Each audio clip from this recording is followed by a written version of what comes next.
내 아버지 자꾸 왜 오는 거야? 동네 사람들한테 창피하게. 사위가 딸에게 한 말이었습니다. 현관문 너머로 그 소리가 들렸어요. 제가 손녀줄 돌반지를 들고 초인종을 누르려던 바로 그 순간이었습니다. 손이 멈췄어요. 여보, 그래도 아빠인데. 딸의 목소리가 작게 들렸습니다. 아빠?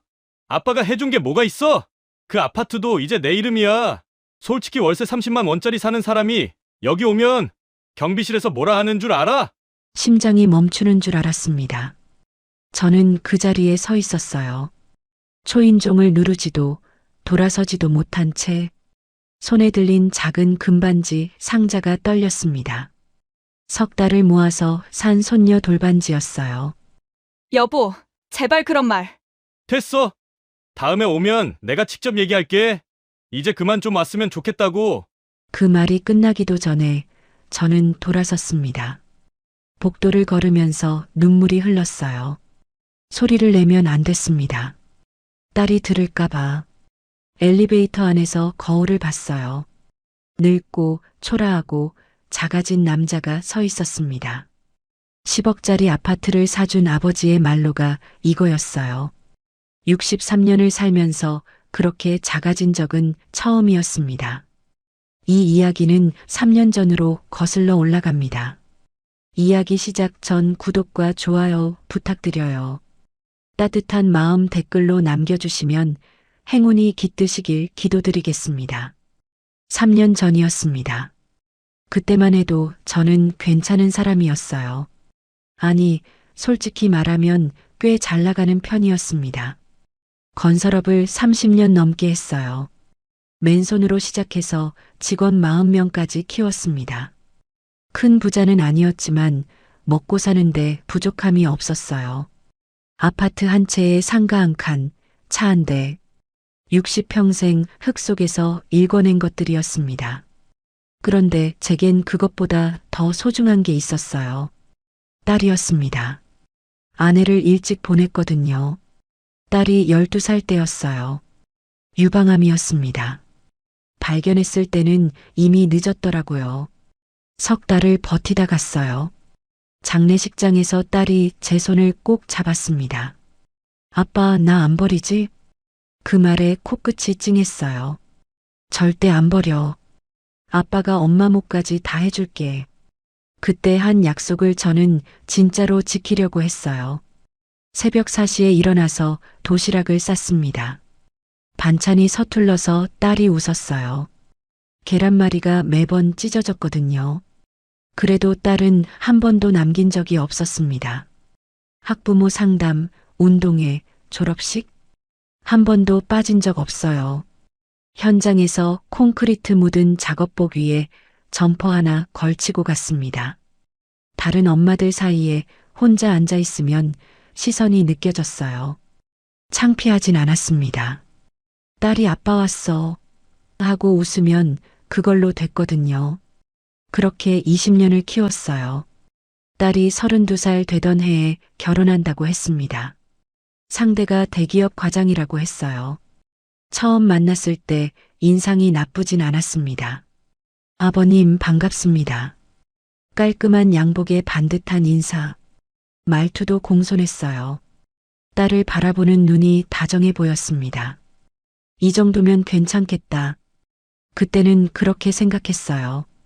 결혼 이야기가 오가면서 사위 쪽에서 넌지시 말을 꺼냈습니다. 혹시 신혼집은 어떻게 생각하고 계세요? 사돈이 말한 거였어요. 점잖은 척했지만 눈빛이 달랐습니다. 뭔가를 기대하는 눈이었어요. 딸이 저한테 조심스럽게 말했습니다. 아빠, 부담 안 가져도 돼. 우리가 알아서 할게. 그 말이 오히려 마음을 찔렀어요. 평생 고생만 시킨 딸이었습니다. 엄마 없이 크느라 얼마나 외로웠을까. 친구들은 엄마랑 쇼핑 가고 엄마랑 수다 떨고 엄마가 머리 따아주는데 제 딸은 혼자서 다 했어요. 단 한 번도 불평한 적이 없었습니다. 그런 딸한테 해줄 수 있는 게 이것밖에 없었어요. 저는 강남 아파트를 샀습니다. 10억이었어요. 제가 가진 거의 전부였습니다. 상가를 팔고 적금을 깨고 퇴직금까지 보탰어요. 부동산에서 계약서에 도장을 찍을 때 손이 떨렸습니다. 두려워서가 아니에요. 기뻐서 떨렸어요. 이제 우리 딸 고생 안 해도 된다. 그 생각뿐이었습니다. 문제는 명의였어요. 사위가 웃으면서 말했습니다. 아버님, 세금 문제가 있어서요. 제 이름으로 해두는 게 절세에 유리하대요. 세무사한테 확인했습니다. 저는 그 말을 믿었어요. 솔직히 세금 같은 건 잘 몰랐거든요. 평생 현장에서 일만 한 사람이었습니다. 서류보다 삽이 편한 사람이었어요. 그래, 내가 알아서 해라. 그 한마디가 어떤 결과를 가져올지 그때는 몰랐습니다. 등기가 사위 이름으로 넘어갔어요. 결혼식은 성대했습니다. 딸이 웨딩드레스를 입고 나왔을 때 저는 숨이 멎을 뻔했어요. 아내를 닮았더라고요. 눈이 특히 웃을 때 초승달처럼 휘는 그 눈이 버질로드를 함께 걸었습니다. 딸이 제 팔을 꼭 잡았어요. 아빠 고마워. 그 한마디에 눈시울이 뜨거워졌습니다. 잘 살아라. 그게 아빠한테 제일 좋은 효도야. 딸을 사위에게 넘기고 자리로 돌아오는 길이 그렇게 길 줄 몰랐어요. 겨우 10걸음이었는데 한 걸음마다 20년이 지나가는 것 같았습니다. 돌아앉았을 때 옆자리는 비어 있었어요. 아내가 있었으면 좋았을 텐데 그래도 괜찮았습니다. 딸이 행복하면 됐으니까. 결혼 초에는 사위가 잘했어요. 명절마다 찾아왔고 전화도 자주 했습니다. 아버님 건강하시죠? 다음 주에 한번 뵈러 갈게요. 예의 바르고 다정했어요. 딸도 행복해 보였습니다. 그런데 1년이 지나면서 달라지기 시작했어요. 전화가 뜸해졌습니다. 명절에도 바빠서요. 한마디로 끝이었어요. 딸이 대신 전화해서 미안하다고 했습니다. 아빠, 요즘 회사가 바쁜가 봐. 이해해줘. 저는 이해했어요. 직장 생활이 쉽지 않다는 거 저도 아니까. 그런데 진짜 문제는 그 다음이었습니다. 2년 차에 사업이 기울기 시작했어요. 코로나가 터졌습니다. 건설 현장이 멈췄어요. 하청업체가 부도났고 제가 선 보증이 줄줄이 터졌습니다. 한 달에 수천만 원씩 빠져나갔어요. 직원 월급을 밀리기 시작했습니다. 밤마다 사무실에서 뜬 눈으로 세웠어요. 6개월 만에 회사를 접었습니다. 아파트를 팔았어요. 차를 팔았어요. 사무실 보증금을 빼서 빚을 막았어요. 그래도 모자랐습니다. 결국 남은 건 월세 30만 원짜리 반지하 원룸 하나였어요. 이사하던 날 짐이 없었습니다. 가방 2개가 전부였어요. 방에 들어서니까 곰팡이 냄새가 났습니다. 창문이 반쪽만 지상이어서 지나가는 사람들의 발이 보였어요. 그날 밤 저는 불도 안 켜고 앉아 있었습니다. 내가 여기까지 왔구나.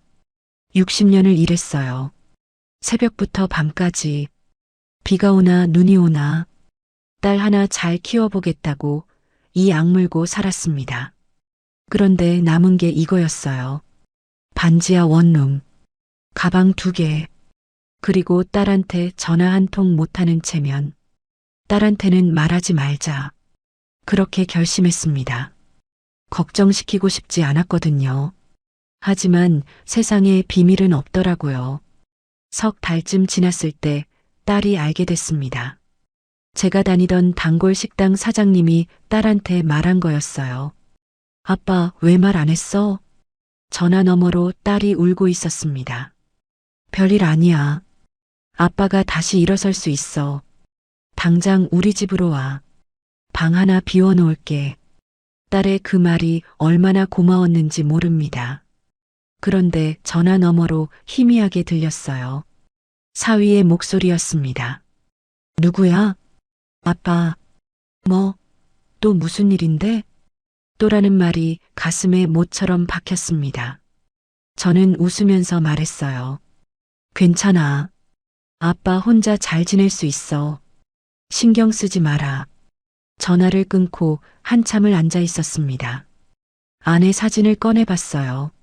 낡아서 모서리가 접혀 있었습니다. 여보, 나 요즘 좀 힘들다. 근데 딸이 있으니까 괜찮아. 우리 딸이 착하잖아. 사진 속 아내는 웃고만 있었어요. 그때까지만 해도 몰랐습니다. 진짜 지옥은 아직 시작도 안 했다는 걸. 딸이 찾아왔어요. 제가 말하지 않았는데도 반지하 주소를 알아내서 왔습니다. 문을 열었을 때 딸의 표정을 잊을 수가 없어요. 아빠, 딸이 방 안을 둘러봤습니다. 반쪽짜리 창문, 벗겨진 벽지, 바닥에 깔린 얇은 이불. 딸의 눈에 물이 차올랐어요. 여기서 어떻게 살아, 아빠? 목이 메어서 말을 잇지 못하더라고요. 저는 웃었습니다. 야, 이 정도면 괜찮아. 혼자 사는데 넓으면 뭐하냐? 이만하면 됐어. 딸이 고개를 저었어요. 입술을 깨물고 눈물을 참고 있었습니다. 우리 집으로 가자. 방 하나 비워놓을게. 아빠 짐 싸. 아니야. 아빠, 괜찮다니까. 사위한테 미안하잖아. 그 말에 딸이 멈칫했어요. 저는 그게 제일 무서웠거든요. 사위 눈치 보이는 게 10억을 줬는데도 아니 10억을 줬기 때문에 오히려 작아지는 기분이었습니다. 준 사람이 왜 눈치를 봐야 하는지 그걸 그때는 몰랐어요. 딸이 결국 울면서 돌아갔습니다. 떠나기 전에 봉투 하나를 놓고 갔어요. 제가 안 받을 걸 아니까 식탁 위에 슬쩍 두고 간 거였습니다. 50만 원이었어요. 딸이 간 뒤에 한참을 그 봉투를 바라봤습니다. 내가 딸한테 용돈을 받는 처지가 됐구나. 쓰고 싶지 않았어요. 하지만 그달 월세가 밀려 있었습니다. 결국 그 돈으로 월세를 냈어요. 그날 밤 소주 한 병을 샀습니다. 반찬 없이 소주만 마셨어요. 창문 밖으로 지나가는 사람들의 발이 보였습니다. 다들 어딘가로 가고 있었어요. 저만 아무데도 갈 곳이 없었습니다. 그로부터 한 달 뒤 딸이 다시 연락했어요. 아빠, 이번 주 일요일에 와. 손녀가 보고 싶대. 손녀 이야기에 마음이 흔들렸습니다. 은서, 그애 4살이었어요. 할아버지를 세상에서 제일 좋아하는 아이였습니다. 할아버지, 할아버지. 제 얼굴만 보면 달려와서 안기던 아이. 저는 빈손으로 갈 수가 없었어요. 편의점에서 과자 몇 봉지를 샀습니다. 나름 예쁘게 비닐봉지에 담았어요. 딸 집 앞에 도착했을 때 경비원이 저를 막았습니다. 어디 가세요? 아, 여기 1201호 방문인데요. 성함이요? 전에는 이런 적 없었거든요. 제가 아파트를 샀을 때 이 경비실 앞을 당당하게 지나갔었습니다. 사위가 1201호 장인어른입니다. 경비원이 인터폰을 들었어요. 잠시 뒤 고개를 끄덕이더니 저를 올려보냈습니다. 아무것도 아닌 일이었어요. 원래 이런 절차가 있는 건지도 모릅니다. 그런데 왜 이렇게 창피한 건지 모르겠더라고요. 현관문을 누르자 딸이 나왔습니다. 웃고 있었지만 눈이 빨갛더라고요. 울었나 봐요. 아빠 어서 와. 은서는? 안에서 놀고 있어. 들어와. 거실에 들어서자마자 은서가 달려왔습니다. 할아버지. 그 작은 몸이 제 다리에 매달렸어요. 심장이 녹는 줄 알았습니다. 우리 은서 많이 컸네. 안아 올리려는데 허리가 삐끗했어요. 예전엔 한 손으로 번쩍 들어 올렸는데 몸이 예전 같지 않더라고요. 그래도 이를 악물고 안아 올렸습니다. 은서가 제 볼에 뽀뽀를 했어요. 할아버지 보고 싶었어. 세상에서 그 말이 제일 좋았습니다. 그때 안쪽에서 사위가 나왔어요. 소파에 앉아 있다가 느릿느릿 일어선 거였습니다. 전화기를 보면서 아, 아버님 오셨어요. 눈도 안 마주치더라고요. 그래, 왔다. 식사하셨어요? 응, 먹고 왔어. 거짓말이었습니다. 아침부터 아무것도 못 먹었어요. 하지만 밥 달라는 소리를 할 수가 없었습니다. 딸이 눈치를 챘는지 부엌으로 갔어요. 잠시 뒤 밥상을 차려왔습니다. 아빠 안 먹었지? 다 알아. 앉아. 딸이 차려준 된장찌개에서 김이 올라왔어요. 코끝이 찡했습니다. 숟가락을 드는데 손이 떨렸어요. 배가 고파서가 아니었습니다. 누군가 차려준 밥이 얼마만인지 몰라서 그랬어요. 은서가 옆에 앉아서 저한테 김치를 올려줬어요. 작은 손으로. 할아버지, 이거 맛있어. 그래, 고맙다 우리 은서. 그 순간만큼은 행복했습니다. 정말이에요. 그런데 그때 사위가 말했어요. 소파에 앉아서 텔레비전을 보면서 이쪽을 쳐다보지도 않고 아버님, 다음부턴 오실 때 미리 말씀해 주세요. 주말에 약속이 있을 수도 있어서 숟가락이 멈췄습니다. 아, 그래. 미안하다. 왜 제가 미안하다고 한 건지 모르겠어요. 딸 집에 아버지가 오는 게 미리 허락을 받아야 하는 일인지. 하지만 저는 미안하다고 했습니다. 딸이 사위를 노려봤어요. 사위는 못 본 척 채널을 돌렸습니다. 밥맛이 없어졌어요. 은서가 할아버지 더 먹어 하는데 목에 밥이 안 넘어갔습니다. 돌아오는 버스 안에서 창밖을 봤어요. 내가 사준 아파트였습니다. 10억을 넣은 그 아파트. 내 딸이 살고 내 손녀가 뛰노는 그 집. 그런데 저는 그 집의 손님이었어요. 미리 연락하고 와야 하는 손님.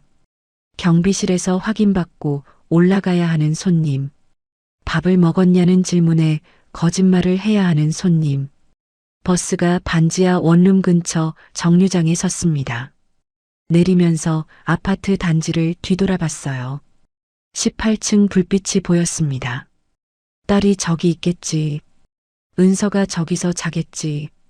저는 반지하 계단을 내려갔습니다. 문을 열자 곰팡이 냄새가 코를 찔렀어요. 불을 켜지 않았습니다. 어둠 속에서 신발도 안 벗고 앉았어요. 주머니에서 은서가 그려준 그림을 꺼냈습니다. 돌아올 때 은서가 몰래 제 주머니에 넣어준 거였어요. 할아버지랑 은서. 빨간 크레파스로 두 사람이 손잡고 있었습니다. 옆에 하트가 그려져 있었어요. 그림을 가슴에 안고 한참을 울었습니다. 소리 없이. 그 뒤로 사위의 태도는 점점 더 나빠졌어요. 두 번째 방문에서는 현관에서 신발을 정리하는데 사위가 지나가면서 한마디 했습니다. 아버님, 신발 좀 구석에 놔주세요. 손님 오면 보이니까. 손님한테 보이면 안 되는 신발이래요. 제 신발이 부끄럽다는 거였습니다. 낡긴 했어요. 3년 된 운동화였거든요. 밑창이 닳아서 비 오는 날이면 양말이 젖었습니다. 저는 아무 말 않고 신발을 구석으로 옮겼어요. 세 번째 방문에서는 더 했습니다. 은서한테 편의점 과자를 사갔는데 사위가 은서 손에서 빼앗으며 말했어요. 은서야, 이런 거 먹으면 안 돼. 아빠가 좋은 거 사줄게. 그러고는 저를 힐끗 봤습니다. 아버님, 은서가 요즘 아토피가 좀 있어서요. 간식은 저희가 따로 챙기고 있습니다. 아토피가 있는 건지 없는 건지 저는 몰랐어요. 딸한테 물어보지도 못했습니다. 물어보면 딸이 곤란해할까봐. 그냥 아, 그래 하고 넘겼어요. 은서가 고개를 갸웃하며 저를 올려다봤습니다. 할아버지, 과자 맛없어? 아니, 맛있어. 근데 은서 아빠 말이 맞아. 좋은 거 먹어야지. 은서한테 웃어 보이는데 얼굴 근육이 떨렸습니다. 딸이 부엌에서 접시를 내려놓는 소리가 세게 났어요. 화가 난 거였습니다. 하지만 딸도 아무 말을 못했어요. 그 집에서 목소리를 높일 수 있는 사람은 한 명뿐이었거든요. 네 번째 방문은 없었습니다. 딸한테 전화가 왔어요. 아빠, 이번 주는 좀 힘들 것 같아. 왜? 시댁에서 와. 시어머니랑 시아버지. 아, 그래. 알았다. 아빠, 미안해. 미안하긴 뭘. 다음에 가면 되지. 전화를 끊고 나서 생각했습니다. 사돈이 오니까 제가 못 가는 거였어요. 같은 날 갈 수도 있잖아요. 양가 부모가 한자리에 모이면 되는 거잖아요. 그런데 딸은 그렇게 하지 않았습니다. 아니, 못한 거예요. 사위가 싫어하니까. 월세 30만 원짜리 반지하에 사는 장인이 오면 사돈한테 체면이 안 선다는 거겠지. 내가 짐이 됐구나. 그 생각이 드니까 온몸에 힘이 빠졌어요. 10억을 줬는데 짐이래요. 평생을 바쳤는데 창피한 존재래요. 그날 저녁 라면을 끓이다가 냄비를 놓쳤습니다. 뜨거운 국물이 손등에 쏟아졌어요. 화상이 났는데 아프지 않았습니다. 아무것도 느껴지지 않았거든요. 수돗물에 손을 담그고 멍하니 서 있었어요. 그래도 은서가 있잖아. 은서가 나를 좋아하잖아. 그게 유일한 이유였습니다. 제가 아직 버틸 수 있는 유일한 이유. 그런데 다음 달 손녀의 돌잔치 초대장이 왔어요. 정확히 말하면 딸이 전화로 알려줬습니다. 아빠, 은서 돌잔치 하기로 했어. 꼭 와야 해. 당연히 가야지. 근데 아빠, 딸이 말끝을 흐렸어요. 뭐? 아니야. 그냥 꼭 와. 목소리가 이상했습니다. 뭔가를 참고 있는 것 같았어요. 저는 돌반지를 준비했습니다. 금값이 올라서 제일 작은 걸로 샀어요. 석 달 동안 일용직 나가서 모은 돈이었습니다. 반지를 고를 때 보석가게 직원이 물었어요. 할아버지, 포장 예쁘게 해드릴까요? 예쁘게 해주세요. 제일 예쁘게. 버건디색 벨벳 상자에 담아줬어요. 가게에서 나오면서 상자를 열어봤습니다. 작은 금반지가 반짝이더라고요. 우리 은서 좋아할까? 그 생각만으로 가슴이 따뜻해졌습니다. 돌잔치 당일 저는 새벽부터 준비했어요. 옷장에서 제일 깨끗한 옷을 꺼냈습니다. 진남색 집업 재킷. 3년 전에 산 건데 가장 멀쩡한 옷이었어요. 거울 앞에서 한참을 봤습니다. 좀 초라한가? 넥타이가 있었으면 좋겠다고 생각했어요. 하지만 이사하면서 다 버렸습니다. 괜찮아.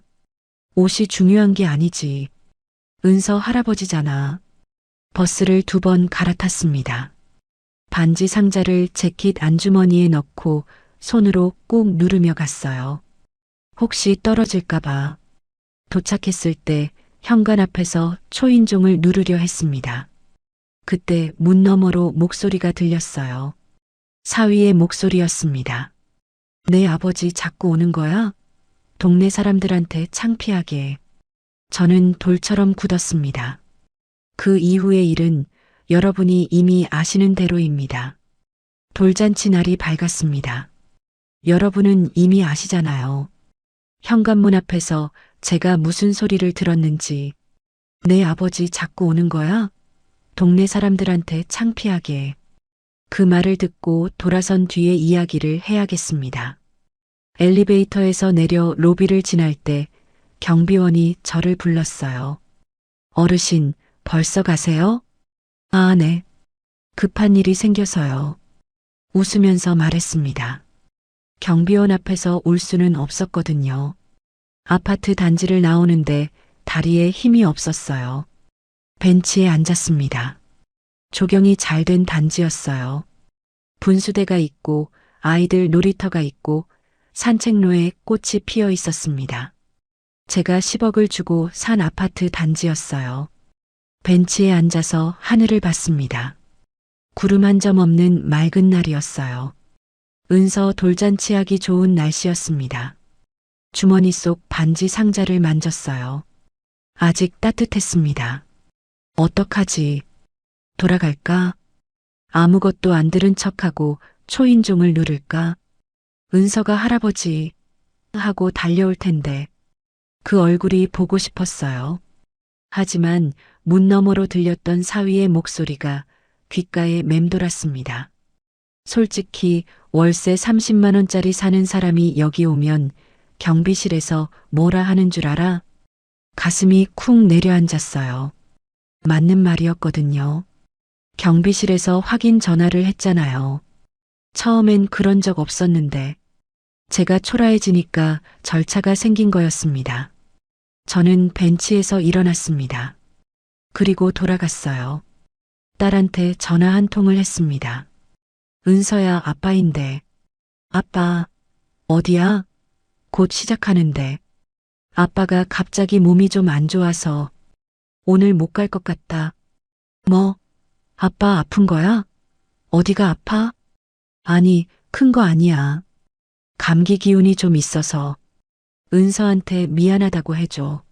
아빠, 딸의 목소리가 흔들렸어요.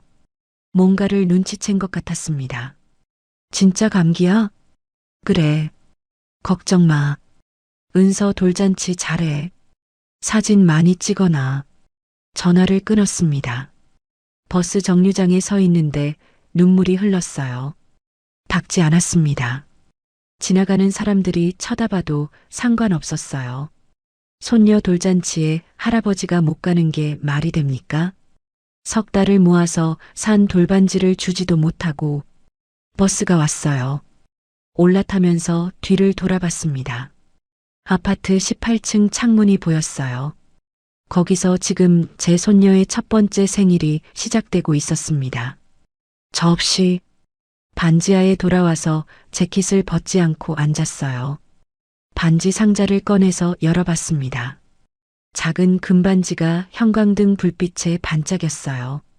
은서야, 할아버지가 미안하다. 상자를 닫고 베개 밑에 넣어뒀습니다.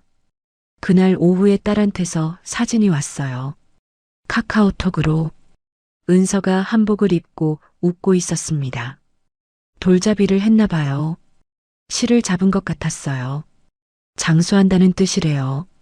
사진 속에 사람들이 많았습니다.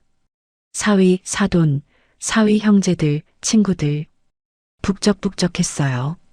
저는 없었습니다. 그 사진을 한참 들여다봤어요. 은서 얼굴을 확대해서 봤습니다. 앞니 2개가 나온 얼굴로 까르르 웃고 있었어요. 예쁘다. 우리 은서.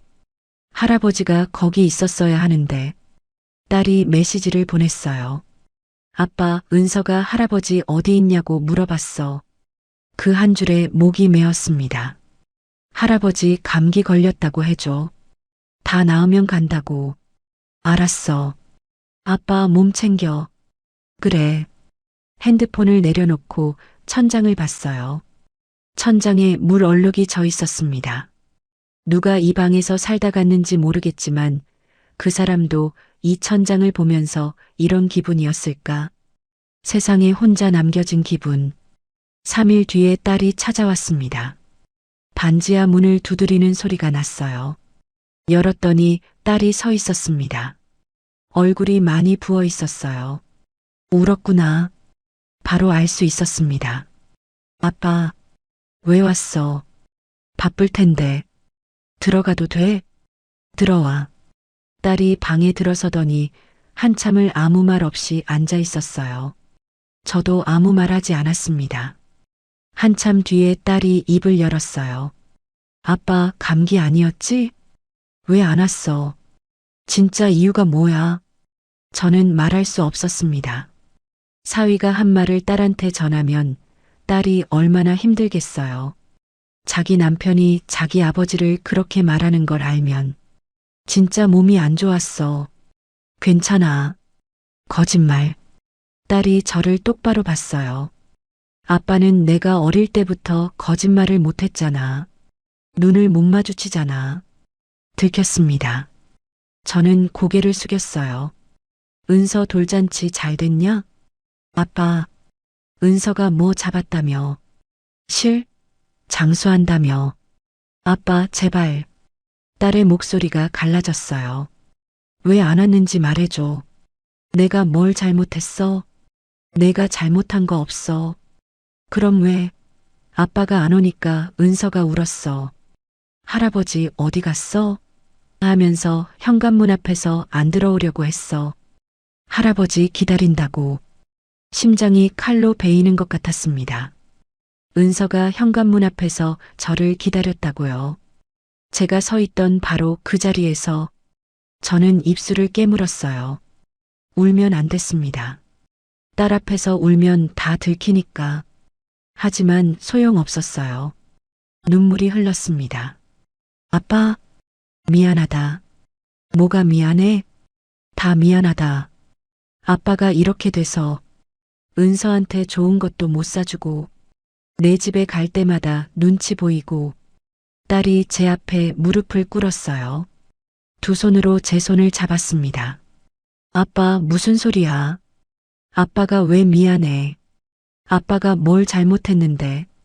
나 때문에 내가 힘들잖아. 딸이 고개를 저었어요. 눈물이 비 오듯 쏟아졌습니다. 아빠 때문에 힘든 게 아니야. 그 말에 딸이 목소리를 낮췄어요. 그 사람 때문에 힘든 거야. 처음이었습니다. 딸이 사위를 그 사람이라고 부른 게 아빠 나 다 알아. 그 사람이 아빠한테 어떻게 하는지 신발 구석에 놔달라고 한 것도 과자 빼앗은 것도 다음에 연락하고 오라고 한 것도 딸이 제 손을 더 꽉 쥐었어요. 그리고 돌잔치 날 아빠가 오기 전에 그 사람이 나한테 한 말도 심장이 멈췄습니다. 너 들었냐? 아빠가 안 온 이유 그거지? 저는 대답하지 못했어요. 고개를 돌렸습니다. 딸이 제 얼굴을 양손으로 돌렸어요. 눈물 범벅인 얼굴로 저를 똑바로 봤습니다. 아빠 미안해. 내가 왜 미안해. 내가 지켜드렸어야 했는데. 내가 그 자리에서 소리를 질렀어야 했는데. 나는 아무 말도 못했어. 딸이 무너졌습니다. 제 무릎에 얼굴을 묻고 소리를 내며 울었어요. 미안해 아빠. 미안해. 내가 너무 겁쟁이였어. 저는 딸의 머리를 쓰다듬었습니다. 부들부들 떨리는 손으로. 괜찮아. 아빠는 괜찮아. 괜찮지 않았어요. 하지만 딸 앞에서 괜찮지 않다고 말할 수 없었습니다.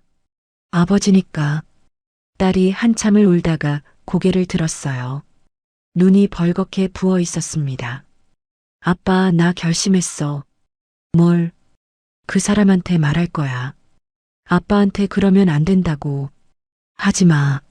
아빠, 내가 힘들어지잖아. 아빠는 괜찮으니까 너는 내 가정 잘 지켜. 딸이 입술을 깨물었어요. 아빠를 무시하는 사람이 있는 가정이 무슨 가정이야. 그 말에 아무 대답을 못했습니다. 딸이 가방에서 뭔가를 꺼냈어요. 사진이었습니다. 돌잔치 사진. 은서가 한복을 입고 돌잡이를 하는 사진이었는데 한쪽 손에 실을 잡고 다른 한쪽 손은 허공을 향해 뻗어 있었어요. 이거 봐 아빠. 은서가 실 잡으면서 다른 손을 잡고 이쪽으로 뻗었어. 아무도 몰랐는데 나는 알았어. 할아버지 손 잡으려고 한 거야. 숨이 막혔습니다. 사진 속 은서의 작은 손이 허공을 향해 뻗어 있었어요. 거기에 제가 있었어야 했습니다. 저는 사진을 받아들고 한참을 봤습니다. 손가락으로 은서의 얼굴을 쓸어봤어요. 은서야. 목소리가 나오지 않았습니다. 딸이 일어서면서 말했어요.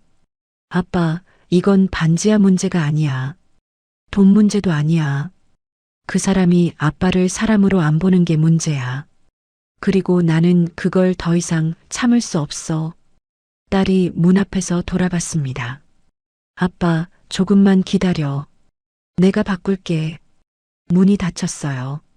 저는 은서 돌잔치 사진을 아내 사진 옆에 나란히 세워놨습니다.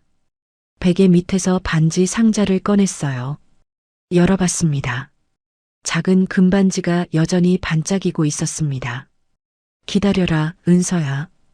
할아버지가 꼭 줄게. 그날 밤 오랜만에 기도를 했어요. 아내한테, 여보, 우리 딸 지켜줘. 나 대신. 딸이 돌아간 뒤 며칠이 지났습니다. 저는 일용직을 나갔어요. 철거 현장이었습니다. 30년을 건설업에서 일했으니까 몸이 기억하더라고요. 삽 잡는 법, 벽 뜯는 법, 자재 나르는 법. 다만 예전 같지 않았어요. 허리가 아프고 무릎이 시큰거리고 하루가 끝나면 손이 떨렸습니다. 그래도 일당 10만 원이었어요. 열흘 나가면 월세랑 공과금을 낼 수 있었습니다. 현장 소장이 제 나이를 보더니 물었어요. 어르신, 연세가 어떻게 되세요? 63입니다. 힘드실 텐데 무리하지 마세요. 괜찮습니다. 괜찮지 않았어요. 하지만 괜찮다고 말하는 게 습관이 돼버렸더라고요. 점심시간에 편의점 삼각김밥 2개를 먹었습니다. 옆에서 같이 일하는 젊은 친구가 제 도시락이 없는 걸 보더니 컵라면을 하나 건넸어요. 아저씨, 이거 드세요. 아니야, 괜찮아. 드세요. 저 2개 샀어요. 거짓말인 거 알았습니다. 하나만 산 건데 저한테 준 거였어요. 고맙다. 컵라면을 먹는데 코끝이 찡했어요. 남한테 받는 컵라면 하나에 눈물이 나는 제가 한심했습니다. 예전엔 직원들 40명한테 밥을 사던 사람이었거든요. 어느 날 저녁 딸한테 전화가 왔습니다.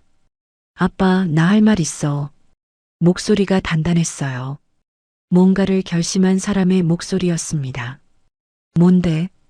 그 사람한테 말했어. 심장이 철렁했습니다. 뭘 말했어?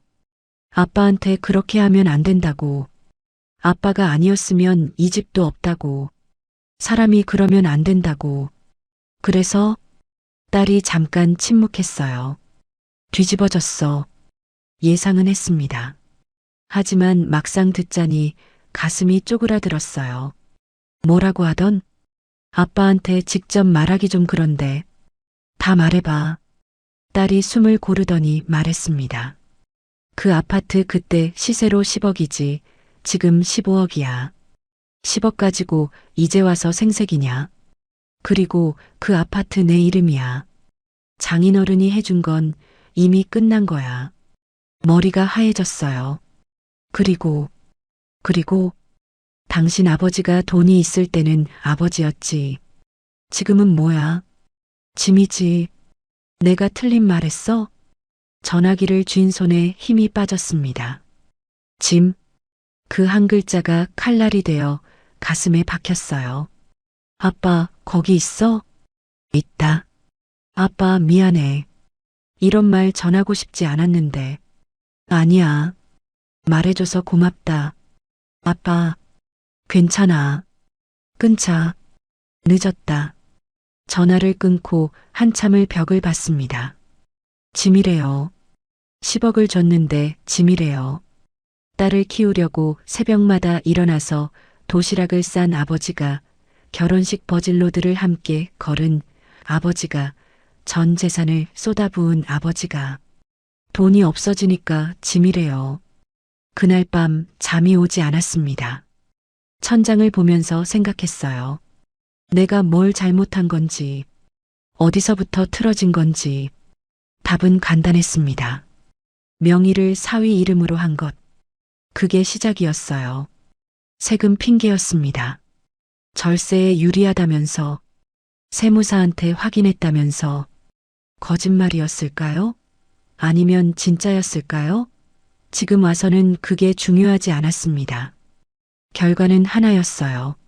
15억짜리 아파트가 사위 이름으로 돼 있고 저는 반지하에서 컵라면을 먹고 있다는 것. 내가 바보였구나.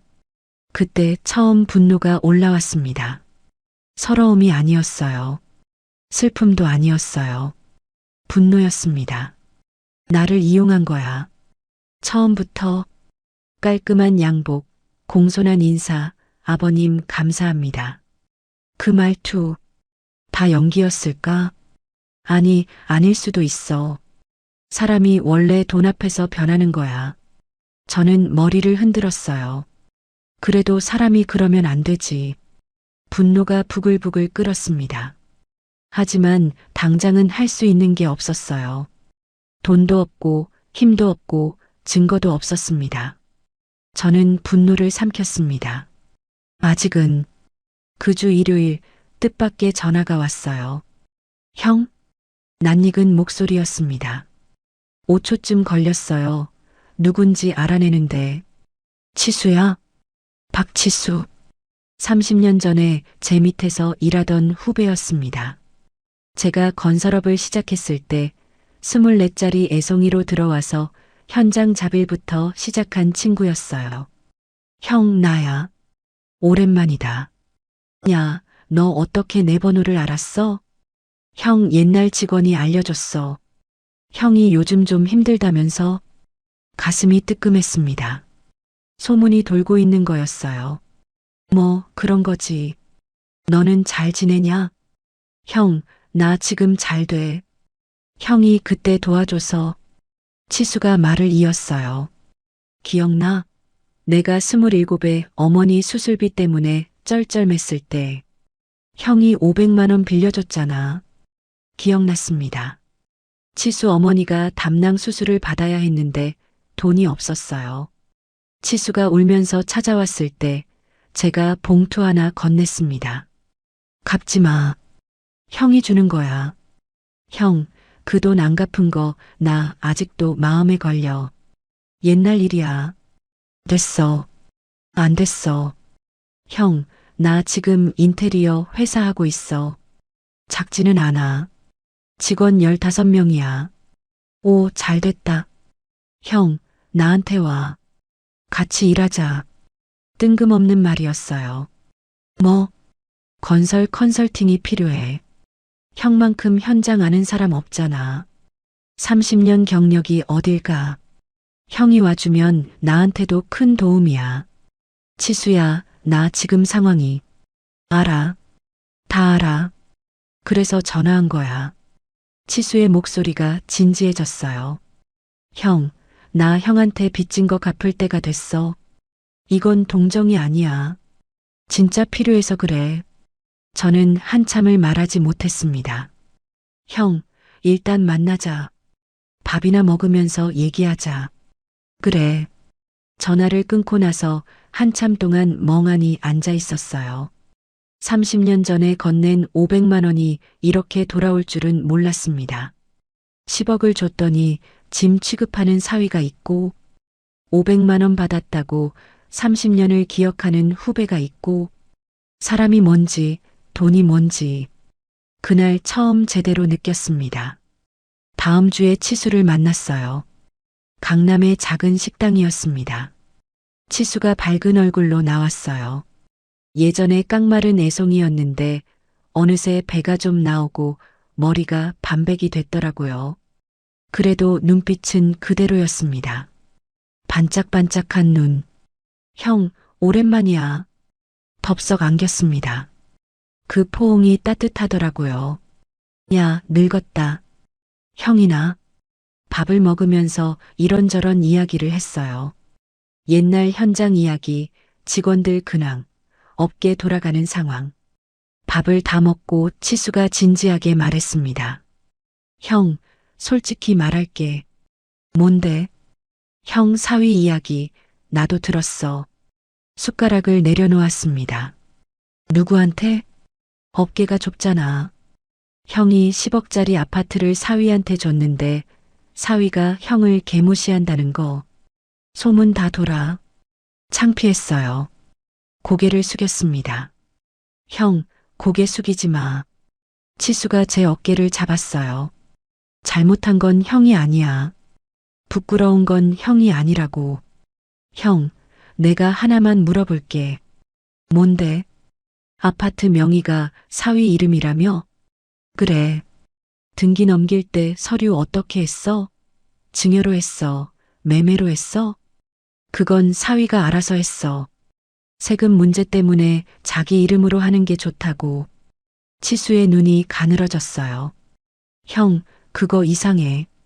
뭐가? 증여로 했으면 증여세를 형이 냈을 거고, 매매로 했으면 매매 대금이 오갔어야 해. 근데 형이 모른다는 건 사위가 서류를 조작했을 수도 있다는 거야. 심장이 뛰기 시작했어요. 무슨 말이야? 세무사 한번 만나봐. 등기 서류 열어보면 답이 나와. 치수가 명함 한 장을 건넸어요. 내 세무사야. 실력 있어. 형이라고 하면 알아서 봐줄 거야. 명함을 받아들었습니다. 손가락 끝이 떨렸어요. 분노 때문이 아니었어요. 희망 때문이었습니다. 지금까지는 맞기만 했어요. 무시당하고 쫓겨나고 짐 취급당하고. 하지만 이건 다를 수 있었습니다.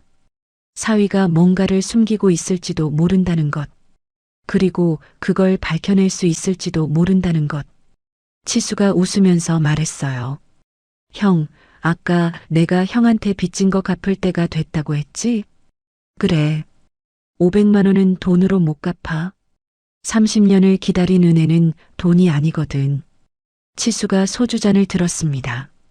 형, 다시 일어서자. 내가 옆에 있을게. 잔을 부딪혔어요.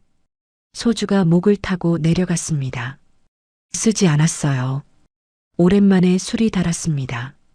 그날 밤 반지하에 돌아와서 아내 사진을 봤어요. 여보, 나 아직 끝 안 났나 봐.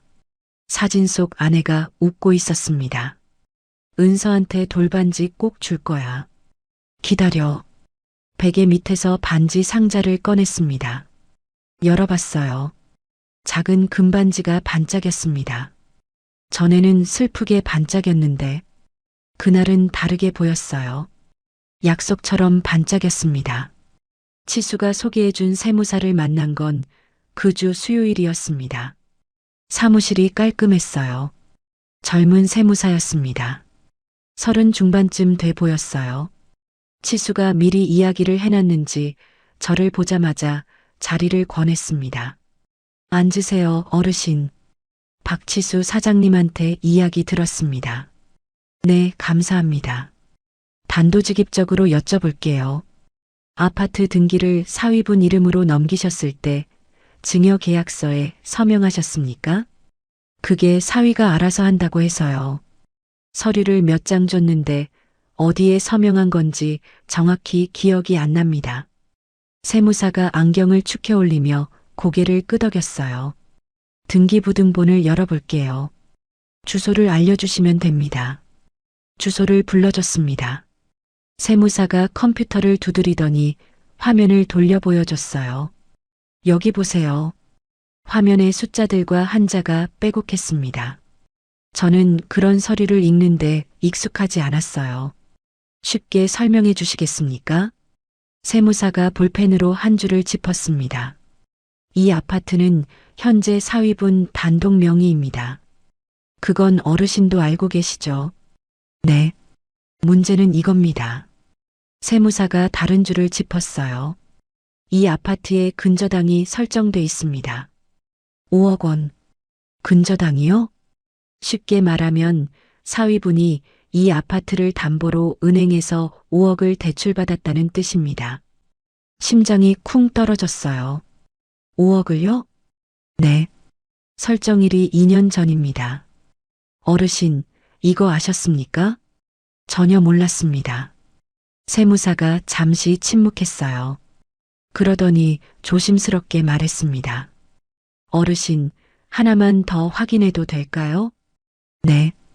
이 아파트 매입 자금이 전부 어르신 돈이었죠? 네. 제가 상가를 팔고 적금을 깨고 퇴직금까지 보태서 10억을 만들었습니다. 그런데 등기부를 보면 이 아파트가 매매로 기록돼 있습니다. 매매요? 네. 증여가 아니라 매매입니다. 어르신이 사위분께 10억에 판 걸로 돼 있어요. 머리가 하얘졌습니다. 제가 사위한테 판 거라고요? 말도 안 됩니다. 저는 딸한테 집을 사준 거예요. 저도 그렇게 들었습니다. 하지만 서류상으로는 어르신이 사위분께 매매한 것으로 돼 있고 매매 대금 10억 원이 정상적으로 지급된 것으로 처리돼 있습니다. 정상적으로 지급됐다고요? 저는 한 푼도 안 받았습니다. 세무사의 표정이 굳어졌어요. 어르신, 그러면 이건 심각한 문제입니다. 무슨 뜻입니까? 실제로 돈이 오간 적이 없는데 매매로 처리했다면 이건 허위 매매 계약입니다. 사위분이 어르신의 증여를 매매로 위장해서 증여세를 탈루한 거예요. 탈루요? 증여세가 상당했을 겁니다. 10억 원이면 세금이 수억이 나와요. 그걸 안 내려고 매매로 꾸민 겁니다.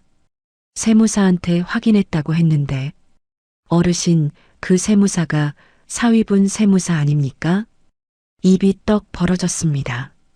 세무사가 화면을 더 넘기더니 프린터에서 서류를 뽑았어요. 정리하면 이렇습니다. 세무사가 종이에 펜으로 적었어요. 첫째, 아파트가 증여가 아닌 매매로 등기돼 있습니다. 이건 세금 탈루 목적의 허위 계약일 가능성이 높습니다. 둘째, 사위분이 이 아파트를 담보로 5억을 대출받았습니다. 어르신이 사준 집으로 자기 빚을 만든 겁니다. 셋째, 만약 이게 허위 매매라면 법적으로 이 등기 자체를 다툴 수 있습니다. 손이 떨렸어요. 다툴 수 있다는 게 무슨 뜻입니까? 증거만 있으면 이 매매 등기가 무효라고 주장할 수 있다는 뜻입니다. 아파트를 되찾을 수 있을 수도 있어요.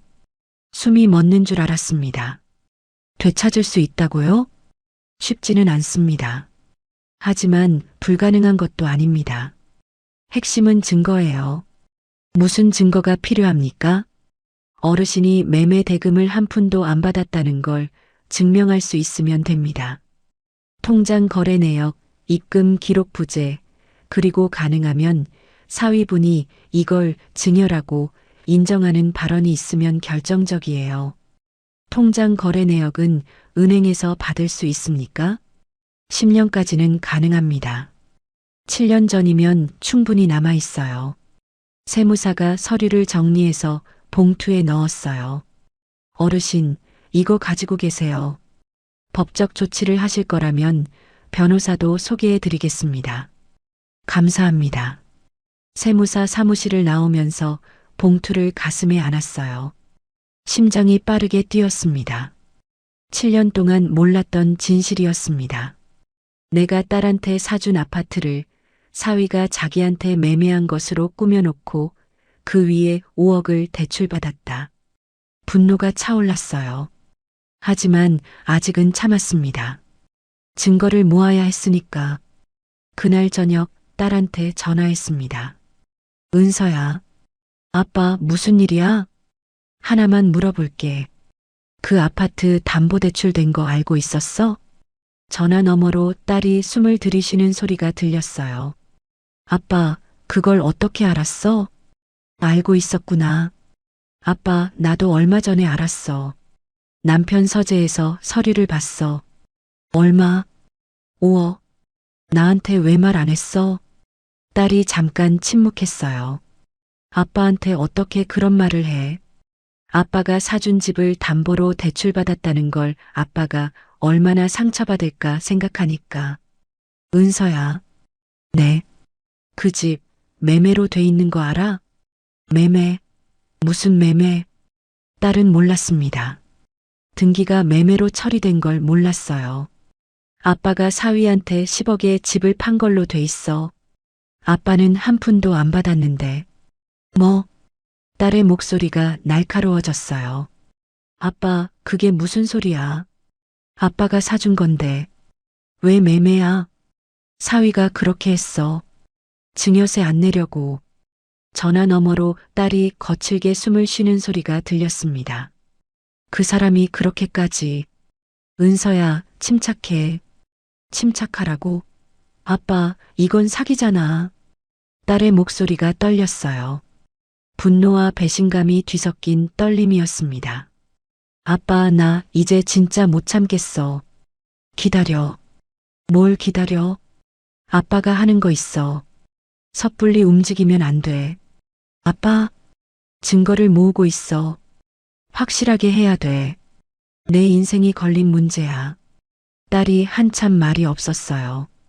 아빠가 그런 걸 혼자 알아보고 있었어? 혼자는 아니야. 도와주는 사람이 생겼어. 누구? 옛날에 같이 일하던 후배야. 좋은 놈이야.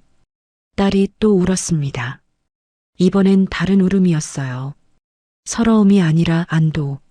아버지가 무너지지 않았다는 안도. 아빠, 나도 도울게. 너는 조심해. 사위 눈치채면 안 돼. 알았어. 그리고 하나만 더. 뭐? 그 사람 회사에서 이상한 거 없었어? 돈 문제 같은 거. 딸이 잠깐 생각하더니 말했어요. 그러고 보니까 요즘 밤에 서재에서 전화 많이 해. 문 닫고. 예전에는 안 그랬거든. 무슨 전화인지 알아? 몰라. 근데 한번 지나가면서 들었는데 장부 정리에 나라는 말을 했어. 장부 정리? 심장이 뛰었어요. 감이 왔습니다. 은서야, 혹시 사위 서재에 서류나 USB 같은 거 있어? 있을 수도 있어. 근데 서재에 잠금 장치가 있어. 비밀번호를 쳐야 돼. 비밀번호 아는 사람? 그 사람만 알아. 알았어. 무리하지 마. 자연스럽게만 해. 전화를 끊었습니다. 서재의 잠금 장치, 밤에 문 닫고 전화, 장부 정리, 담보대출 5억, 허위 매매, 그리고 뭔가를 더 숨기고 있다. 퍼즐 조각이 맞춰지고 있었어요. 그 주말 치수한테 전화했습니다. 치수야, 세무사 만나고 왔다. 어떻게 됐어? 세무사가 알려준 내용을 전부 말했어요. 치수가 듣더니 긴 한숨을 내쉬었습니다. 형, 나 그 사위 새끼 때려주고 싶다. 참아라. 형은 안 화나? 화나지. 근데 주먹으로는 안 돼. 서류로 해야 돼. 치수가 잠깐 생각하더니 말했어요. 형, 나 아는 변호사가 있어. 부동산 전문이야. 이런 케이스 많이 해봤어. 소개해 줄 수 있어? 당연하지. 그리고 형? 뭐? 형, 다음 주부터 우리 회사로 와. 컨설팅 자리 만들어놨어. 월급도 나가고. 치수야, 그건. 형, 이건 부탁이야. 내가 형한테 하는 부탁. 형이 없으면 이번 현장 못 돌려. 진짜야. 치수의 목소리가 진심이었어요. 저는 눈을 감았습니다. 30년 전 500만 원을 건넬 때 생각했던 건 딱 하나였어요. 이 녀석이 어머니 수술 못 시키면 평생 후회할 텐데. 그때 제가 기대한 건 아무것도 없었습니다. 그런데 30년이 지나서 그 500만 원이 이렇게 돌아왔어요. 세무사를 소개해주고, 변호사를 소개해주고, 일자리까지 만들어주고, 그리고 무엇보다 형 옆에 있을게라고 말해주고, 10억을 줬더니 짐 취급하는 사람이 있고, 500만 원 받았다고 30년을 갚으려는 사람이 있고, 세상은 불공평하지만 가끔은 공평하더라고요. 알겠다, 치수야. 신세 지겠다. 신세가 아니야. 형, 이건 30년 된 빚이야. 500만 원 치고 이자가 비싸다. 형이 준 건 500만 원이 아니야. 형이 준 건 우리 어머니 생명이야. 저는 대답하지 못했습니다. 목이 막혔거든요. 그날 밤 반지하에서 아내 사진을 봤어요. 여보, 나 이제 움직인다. 사진 속 아내에게 말했습니다. 사위가 뭘 했는지 알아냈어. 증거 모으고 있어. 변호사도 만날 거야. 바람이 반쪽 창문 틈으로 들어왔어요. 사진이 살짝 흔들렸습니다. 마치 아내가 고개를 끄덕이는 것 같았어요. 우리 딸, 내가 지킬게. 은서도. 베개 밑에서 반지 상자를 꺼냈습니다. 매일 밤 하는 의식이 됐어요. 상자를 열고 반지를 보고 은서 얼굴을 떠올리는 것. 작은 금반지가 반짝였습니다. 조금만 기다려. 상자를 닫고 다시 베개 밑에 넣었어요. 이불을 덮고 누웠습니다. 오랜만에 잠이 잘 왔어요. 꿈을 꿨습니다. 은서가 제 무릎에 앉아서 웃고 있었어요. 할아버지, 이거 뭐야? 하면서 반지 상자를 흔들었습니다. 은서 거야. 진짜? 예쁘다. 은서가 작은 손가락에 반지를 끼고 까르르 웃었어요. 꿈속에서 저도 웃었습니다. 63년 만에 가장 편안한 밤이었어요. 치수 회사에 출근한 첫날이었습니다. 인테리어 회사 사무실은 강남 이면도로에 있었어요. 크지 않았지만 정돈돼 있었습니다. 직원 15명이 각자 자리에서 일하고 있었어요. 치수가 직원들 앞에서 저를 소개했습니다. 이분은 건설업 30년 경력의 대선배님이야. 앞으로 현장 컨설팅을 맡아주실 거야. 예, 갖춰. 직원들이 일어나서 인사했어요. 안녕하세요. 오랜만에 듣는 인사였습니다. 누군가의 위에 서는 게 아니라 누군가와 함께 일하는 자리. 가슴이 뭉클하더라고요. 잘 부탁합니다. 목소리가 떨렸어요. 치수가 제 등을 두드렸습니다. 형, 긴장하지 마. 형 자리야. 첫 월급이 나왔을 때 봉투를 한참 들여다봤습니다. 350만 원. 건설회사 사장이었을 때의 10분의 1도 안 되는 돈이었어요. 하지만 그 350만 원이 세상에서 가장 무거웠습니다.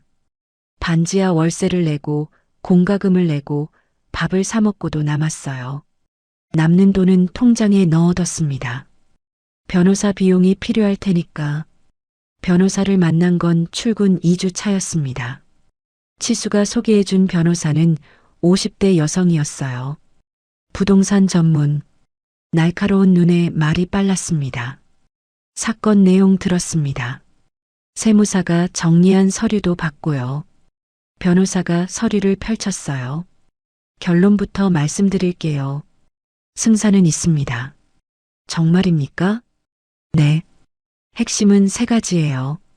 변호사가 손가락을 하나씩 펼쳤습니다. 첫째, 매매 대금 10억 원이 실제로 오간 적이 없다는 걸 증명해야 합니다. 이건 통장 거래 내역으로 가능해요. 이미 은행에 요청해놨습니다. 둘째, 아파트 매입 자금이 전부 어르신 돈이었다는 걸 증명해야 합니다. 상가 매각 기록, 적금 해지 기록, 퇴직금 입금 기록. 이것도 은행 자료로 확보 가능합니다. 셋째, 변호사가 저를 똑바로 봤어요. 사위가 이 아파트를 증여받았다는 걸 스스로 인정하는 증거가 있으면 결정적입니다. 인정하는 증거요? 녹음이든 문자든 카톡이든. 사위가 장인어른이 사주셨다거나 받은 집이라는 취지의 발언을 한 적이 있으면 됩니다. 생각해 봤습니다. 사위가 그런 말을 한 적이 있었을까? 결혼 초에 사위가 주변에 자랑을 했습니다. 장인어른이 강남 아파트를 해주셨다고. 그걸 들은 사람이 있습니까? 친척들 앞에서 했으니까 여러 명이 들었을 겁니다. 좋습니다. 증인 확보가 가능하겠네요. 하지만 가장 확실한 건 본인 발언 녹음입니다. 변호사가 펜을 내려놓으며 말했어요. 어르신, 사위를 한번 만나실 수 있겠습니까? 만나서요? 자연스러운 대화 속에서 아파트 관련 발언을 유도하시면 됩니다. 녹음은 합법입니다. 대화 당사자가 녹음하는 건 불법이 아니에요. 심장이 빠르게 뛰었어요. 사위를 만난다. 나를 짐이라고 한 그 사람을. 할 수 있습니다. 제 목소리가 생각보다 단단했어요. 변호사가 고개를 끄덕였습니다. 그리고 하나 더. 사위의 회사 문제도 조사하고 있습니다. 회사 문제요? 담보대출 5억의 용도가 불분명해요.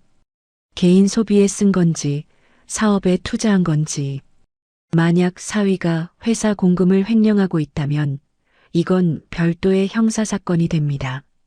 딸이 사위가 밤에 서재에서 장부 정리해 나라는 전화를 했다고 합니다. 변호사의 눈이 반짝였어요. 그건 좋은 단서입니다. 우리 쪽 조사관이 사위 회사 재무 상태를 확인해 볼게요. 사무실을 나오면서 하늘을 봤습니다. 맑았어요. 처음으로 하늘이 맑은 게 기분 좋게 느껴졌습니다. 딸과 작전을 짰어요. 카페에서 만났습니다. 딸이 먼저 와 있었어요. 눈이 빨갛더라고요. 또 울었어? 아니, 안 울었어. 거짓말인 거 알았지만 넘어갔습니다. 은서야, 변호사가 이렇게 말했어. 변호사가 정리해준 내용을 하나씩 설명했어요. 딸이 고개를 끄덕이면서 들었습니다. 아빠가 사위를 만나서 녹음을 해야 된다고? 그래. 위험하지 않아? 녹음은 합법이야. 대화 당사자가 하는 건 괜찮대. 딸이 입술을 깨물었어요. 아빠, 내가 할게. 뭘? 녹음. 내가 그 사람이랑 매일 사는데. 내가 자연스럽게 유도할 수 있어. 안 돼. 위험해. 아빠가 오면 그 사람이 경계해. 나는 매일 같이 사니까 의심 안 해. 일리가 있었습니다. 하지만 딸을 위험에 빠뜨리고 싶지 않았어요. 은서야. 아빠. 딸이 제 손을 잡았어요. 아빠가 7년 동안 당한 거 나도 7년 동안 봤어. 이제 내가 할 차례야. 딸의 눈이 단단했습니다. 예전에 어릴 때 학교에서 맞고 와서 내일 내가 직접 말할 거야 라고 하던 그 눈이었어요. 조심해. 당연하지. 딸이 웃었습니다. 웃는데 눈물이 나더라고요. 아빠, 나 이혼해도 괜찮지? 갑자기 나온 말이었어요. 뭐? 이 일 끝나면 그 사람이랑 못 살 것 같아. 아니, 안 살 거야. 은서는? 은서는 내가 키울게. 아빠가 도와줘. 저는 딸의 손을 꽉 쥐었습니다. 당연하지. 아빠가 있잖아. 카페를 나오면서 딸이 뒤돌아봤어요. 아빠, 나 잘할 수 있지? 잘할 수 있어. 아빠 딸이니까. 아빠 딸이니까. 딸이 웃으면서 돌아갔습니다. 뒷모습을 보는데 가슴이 먹먹했어요. 저 작은 등이 7년을 참아왔구나. 딸의 작전이 시작됐습니다. 3일 뒤 딸한테서 카톡이 왔어요. 아빠, 성공했어. 전화를 했습니다. 뭘 성공했어? 녹음. 심장이 뛰었어요. 어떻게? 저녁 먹으면서 자연스럽게 물어봤어. 여보, 이 아파트 관리비가 올랐네. 아빠가 사주신 집인데 관리비라도 아껴야지, 이렇게. 사위가 뭐라고 했어? 웃으면서 말했어. 아, 그 10억짜리? 이제 15억이야. 장인어른 덕분이지 뭐. 근데 그 양반이 뭘 안다고. 내가 이 집 가치를 올린 거야. 온몸에 전율이 흘렀습니다. 장인어른 덕분. 그 10억짜리. 사위가 직접 한 말이었어요. 이 집이 장인이 사준 집이라는 걸 인정한 겁니다. 녹음 상태 괜찮아? 완벽해. 핸드폰 녹음 앱으로 했어. 소리 깨끗해. 잘했다. 아빠, 그리고 하나 더 있어. 뭐? 녹음 중에 그 사람이 전화가 왔어. 스피커폰으로 받았거든. 모르고. 뭐라고 하던? 이 과장, 이번 달 장부 정리됐냐? 감사 전에 맞춰놔. 차액은 내 개인 계좌로 돌려. 이렇게 말했어. 개인 계좌로? 응. 나도 듣고 소름 돋았어. 이건 담보대출 5억보다 더 큰 문제였습니다. 회사 공금을 개인 계좌로 빼돌리고 있었어요.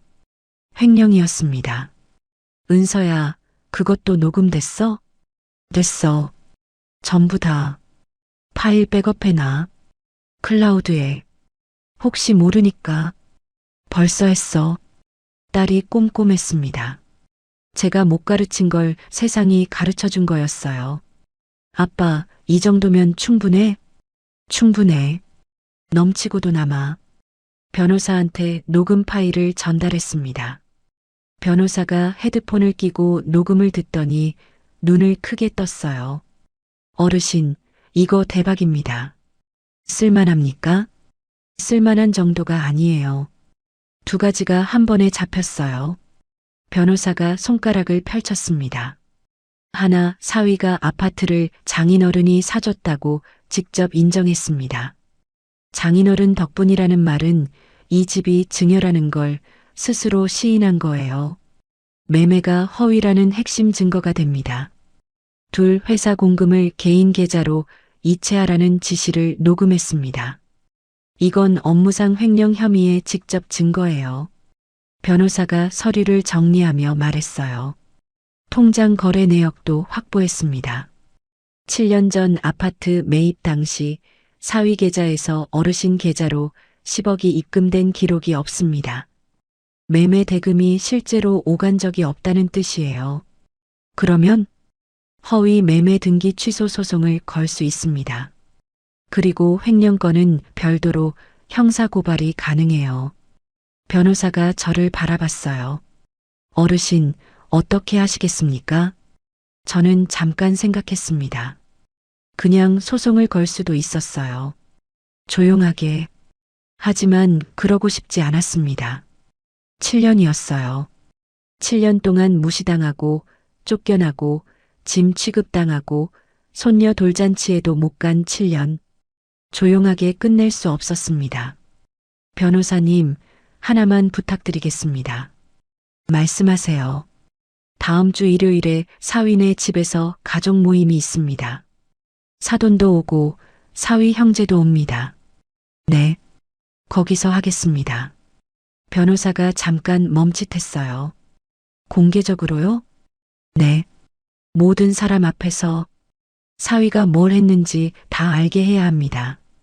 어르신, 그건 좀 위험할 수도. 변호사님, 저는 변호사를 똑바로 봤습니다. 저는 63년을 살았습니다. 그중 7년을 벌레처럼 살았어요. 내가 벌레가 아니라는 걸 그 자리에서 증명하고 싶습니다. 변호사가 저를 한참 바라봤어요. 그러더니 고개를 끄덕였습니다. 알겠습니다.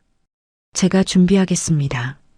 집으로 돌아와서 딸한테 전화했습니다.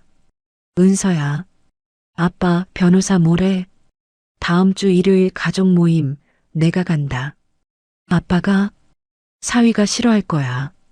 그래도 간다. 아빠 혹시? 딸이 눈치를 챈 것 같았어요. 거기서 할 거야? 그래. 전화 너머로 딸이 깊게 숨을 쉬는 소리가 들렸습니다. 알았어, 아빠. 나도 준비할게. 은서는 보내놔. 모임 시작 전에 친구네 보내. 왜? 은서가 보면 안 돼. 딸이 잠깐 침묵했어요. 알았어. 전화를 끊고 창밖을 봤습니다. 반쪽 창으로 지나가는 사람들의 발이 보였어요. 이제 며칠 남았습니다. 옷장을 열었어요. 진남색 집업 재킷밖에 없었습니다. 이걸로 가야지. 아니, 잠깐. 다음날 치수한테 말했습니다. 치수야, 양복 한 벌만 빌릴 수 있을까? 양복? 형이 왜? 일요일에 갈 데가 있어서. 치수가 저를 한참 보더니 씩 웃었어요. 형, 빌리긴. 내가 사줄게. 아니, 그건.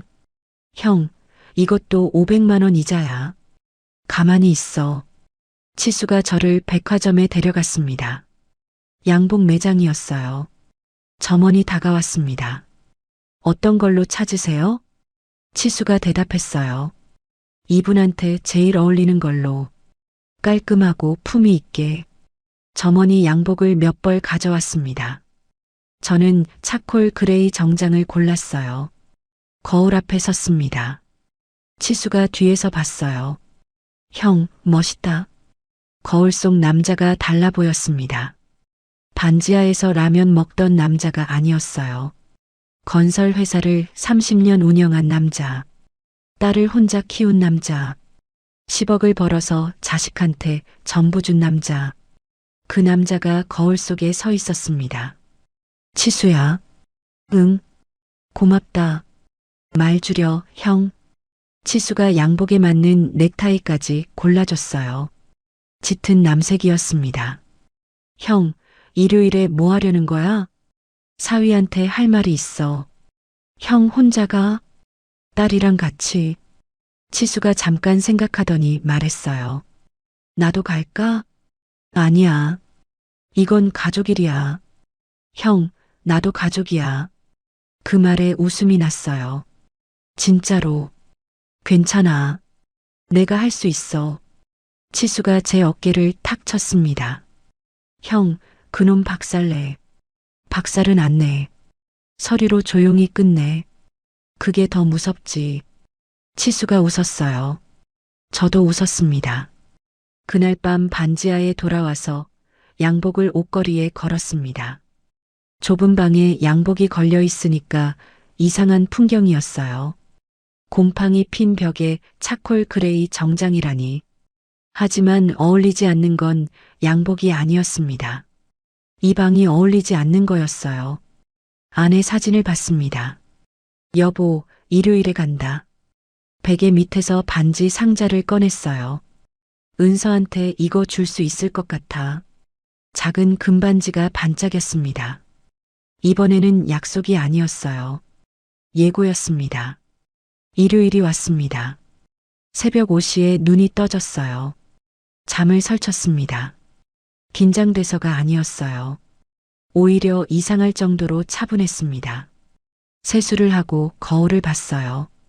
면도를 깨끗하게 했습니다. 30년 동안 현장에서 매일 아침 면도하던 습관이 손에 남아 있었어요. 양복을 입었습니다. 차콜 그레이 정장, 흰 셔츠, 짙은 남색 넥타이. 넥타이를 매는데 3번이나 걸렸어요. 손이 떨린 게 아니라 오랜만이라 매듭이 기억나지 않았거든요. 마지막으로 재킷 안주머니를 확인했습니다. 왼쪽 안주머니 마닐라 봉투, 등기부등본 사본, 통장 거래 내역, 변호사가 정리한 요약 서류, 오른쪽 안주머니 버건디 벨벳 반지 상자, 그리고 바지 뒷주머니 핸드폰, 녹음 앱을 미리 켜놨습니다. 아내 사진을 봤어요. 여보, 다녀올게. 문을 열고 나섰습니다. 반지하 계단을 올라가는데 햇빛이 눈부셨어요. 맑은 날이었습니다. 손녀 돌잔치 때도 이렇게 맑았는데 그날은 그 맑음이 잔인했었어요. 오늘은 달랐습니다. 오늘의 맑음은 제 편이었어요. 버스를 타고 딸 집 근처에서 내렸습니다. 딸이 아파트 단지 입구에서 기다리고 있었어요. 저를 보더니 눈이 커졌습니다. 아빠 양복 입었어? 왜? 이상해? 아니, 멋있어. 딸이 웃었어요. 하지만 손이 떨리고 있었습니다. 주머니에 넣어서 안 보이게 하려 했지만 저는 알았어요. 긴장됐어? 아니, 거짓말쟁이. 딸이 피식 웃었어요. 아빠가 그런 말할 자격 없어. 아빠도 거짓말 많이 했잖아. 밥 먹었다. 괜찮다. 감기 걸렸다. 맞는 말이었습니다. 오늘은 거짓말 안 한다. 나도. 딸이 제 팔짱을 꼈어요. 가자, 아빠. 경비실을 지날 때 경비원이 저를 봤습니다. 예전에 어디 가세요? 하며 막던 그 경비원이었어요.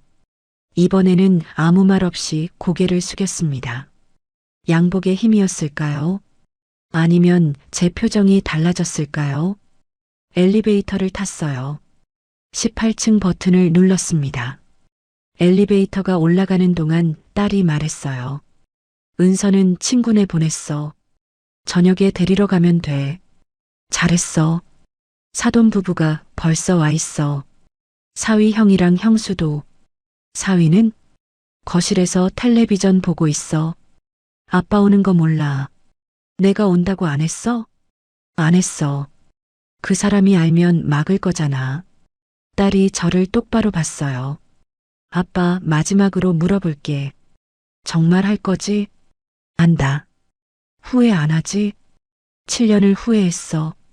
오늘은 안 해. 엘리베이터 문이 열렸습니다. 18층 1201호. 딸이 먼저 문을 열고 들어갔어요. 다녀왔습니다. 거실에서 웃음소리가 들렸습니다.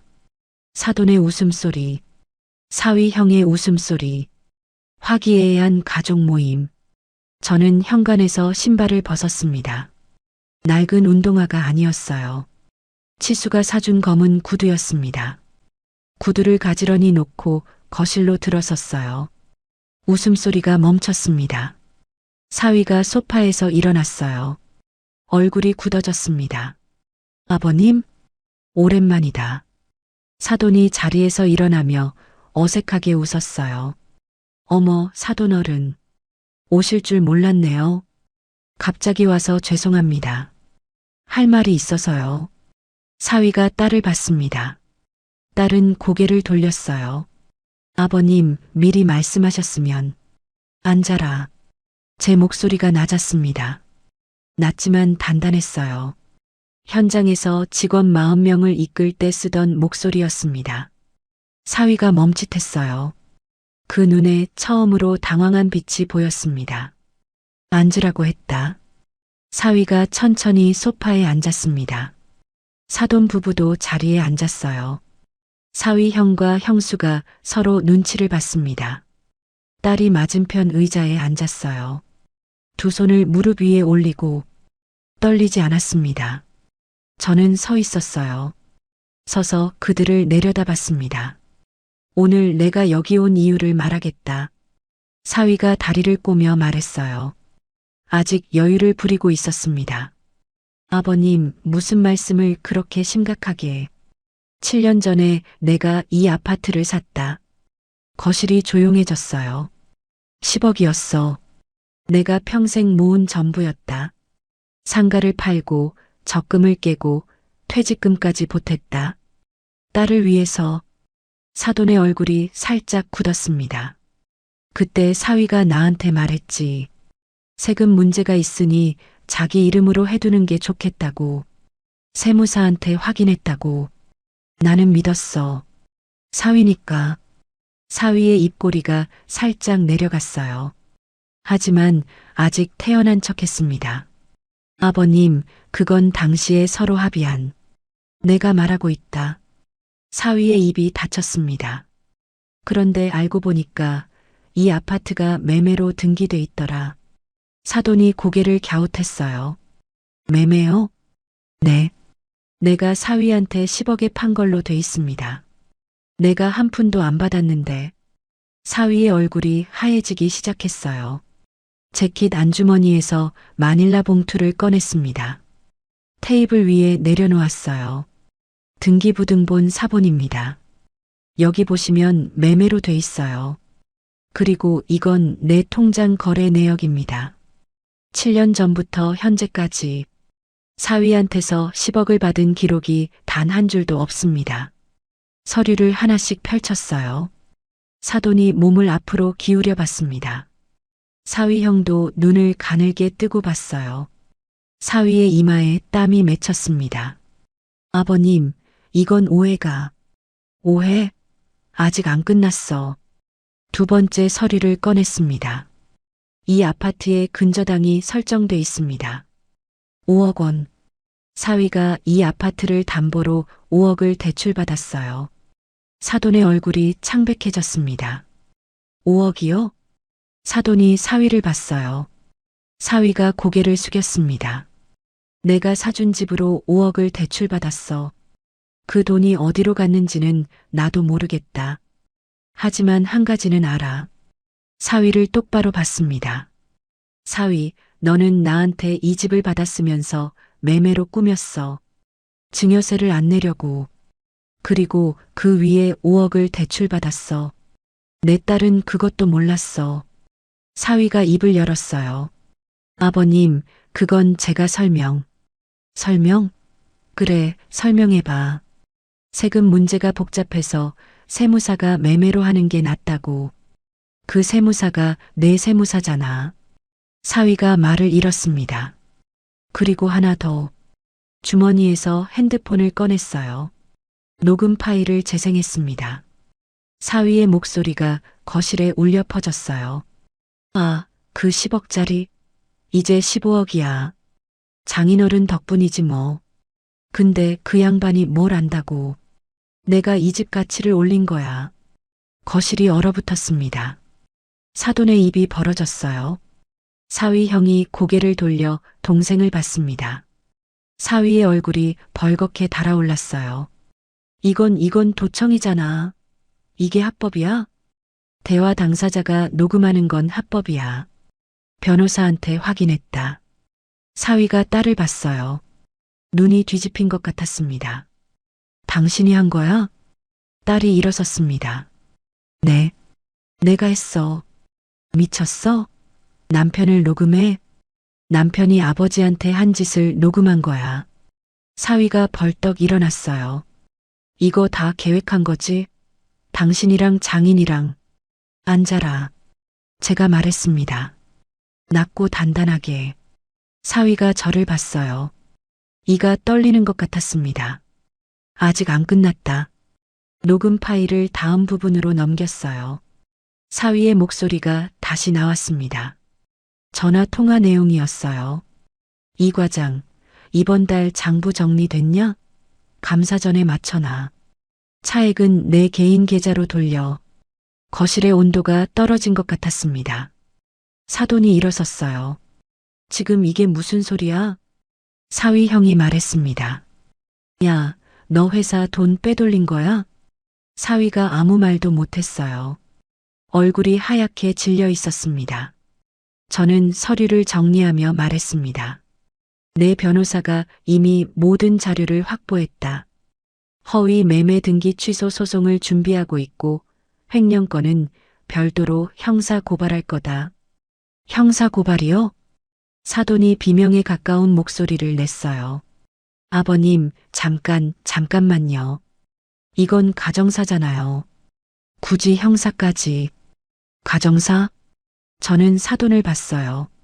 내가 7년 동안 당한 게 가정사입니까? 손녀 돌잔치에 할아버지가 쫓겨난 게 가정사입니까? 10억을 주고도 짐 취급당하는 게 가정사입니까? 사돈이 입을 다물었습니다. 사위가 갑자기 무릎을 꿇었어요. 아버님, 잘못했습니다. 늦었어. 아버님, 제발. 한 번만 기회를. 기회? 저는 사위를 내려다봤습니다. 내가 처음 이 집에 왔을 때 경비실에서 막혔어. 내가 산 집인데. 두 번째 왔을 때 신발을 구석에 놓으라고 했지.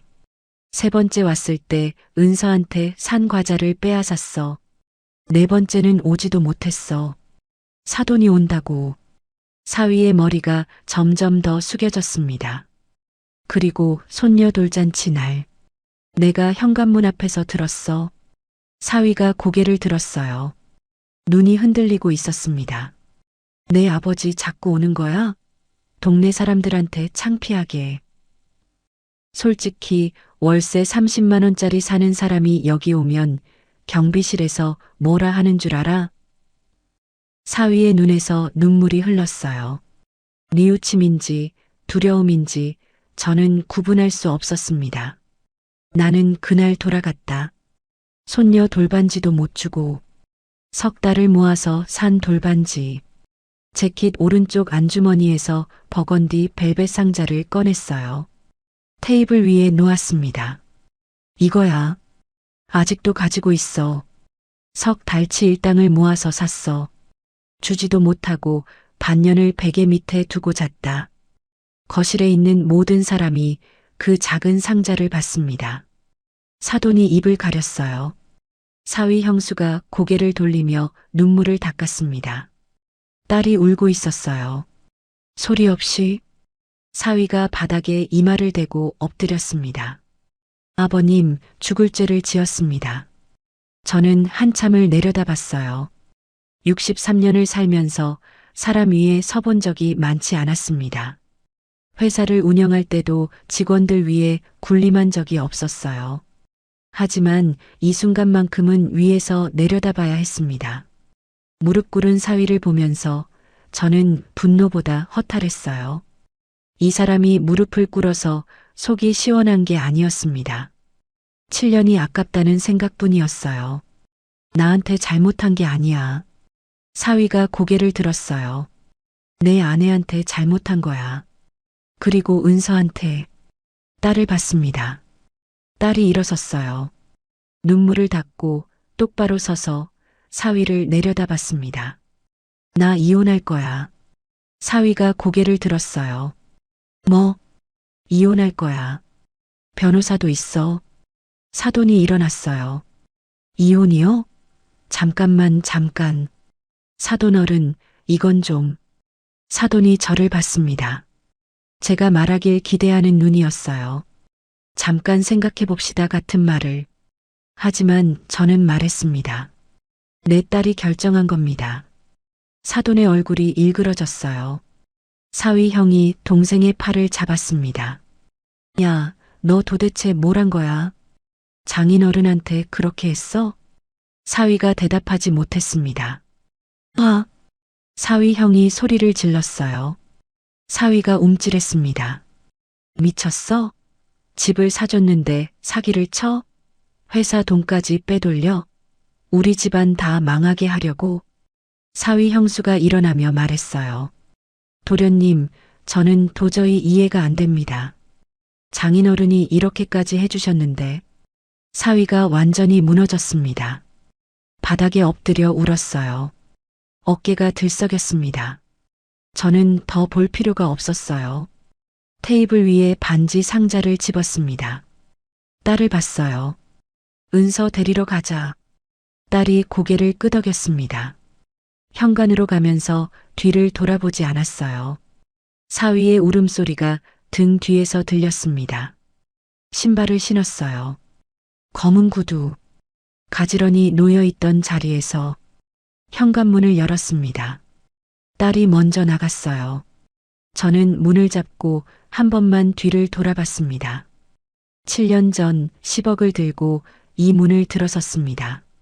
오늘 진실을 들고 이 문을 나섭니다.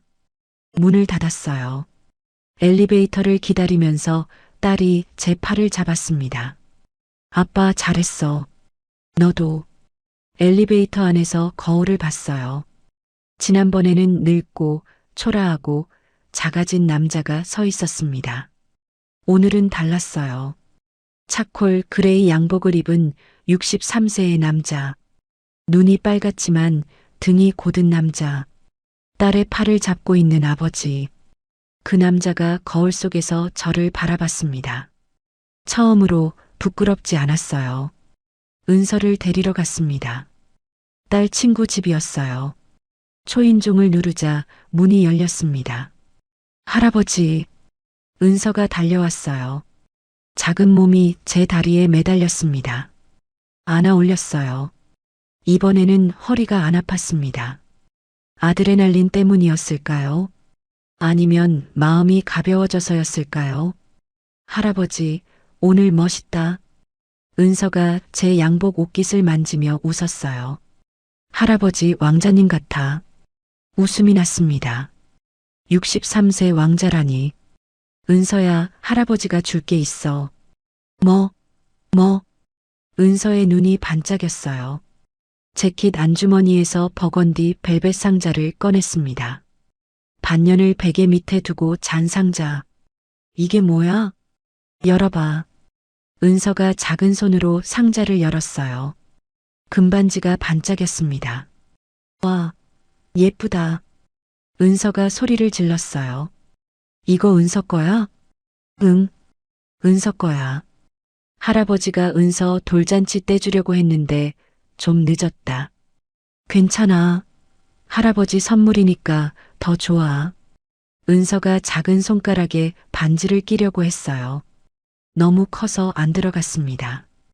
은서가 고개를 갸웃했어요. 안 들어가.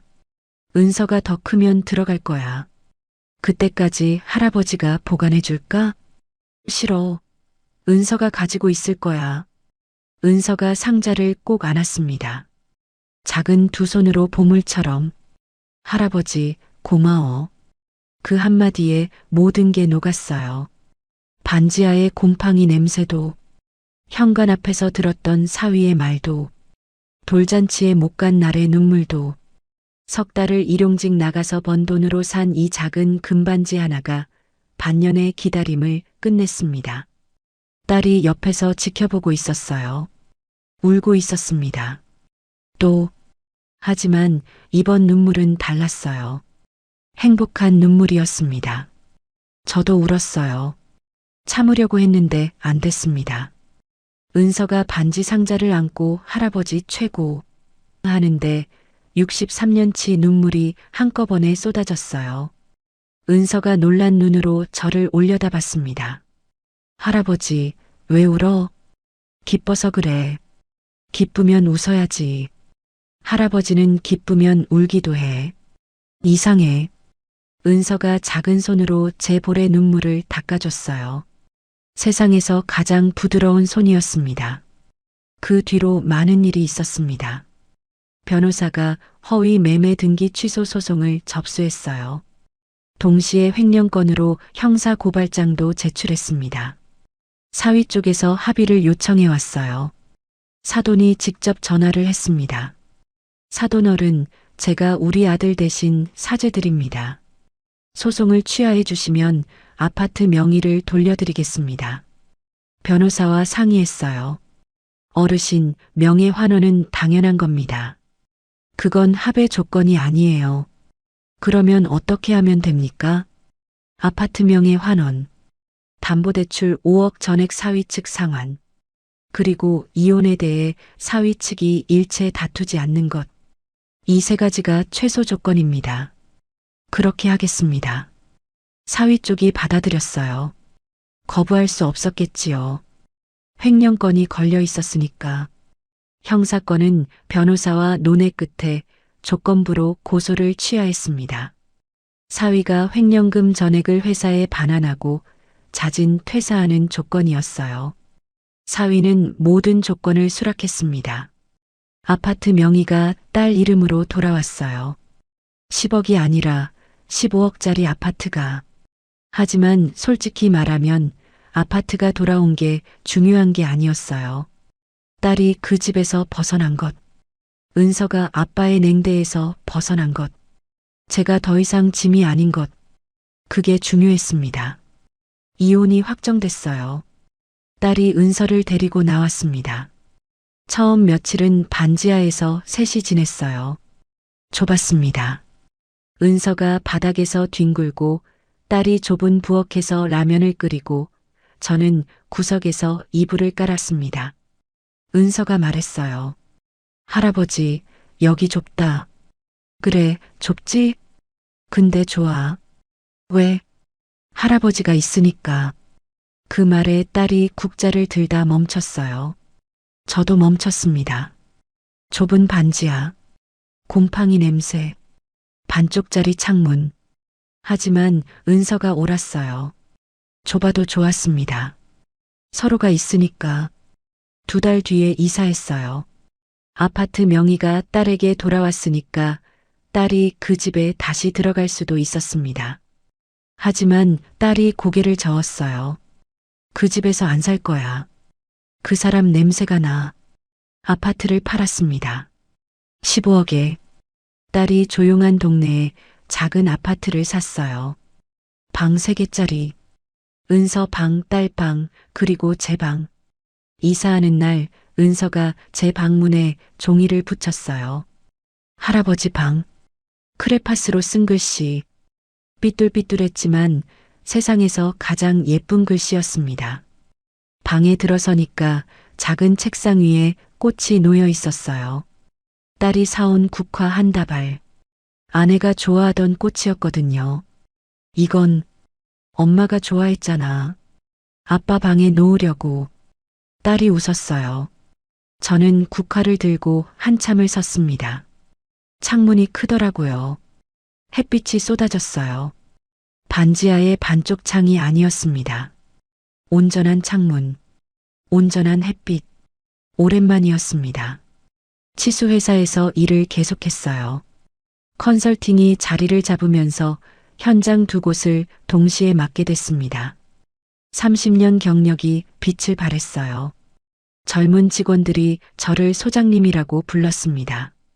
소장님, 이 도면 좀 봐주세요. 소장님, 자재 발주 이렇게 하면 됩니까? 누군가한테 필요한 사람이 된다는 것.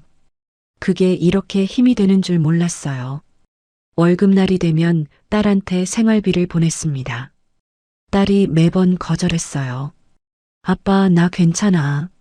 아빠, 돈 아빠가 써. 시끄러. 아빠가 주는 거야. 아빠, 내가 20년 동안 도시락 싸줬잖아.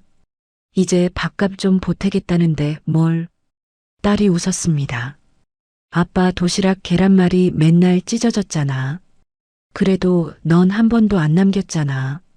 전화 너머로 딸이 코를 훌쩍이는 소리가 들렸어요.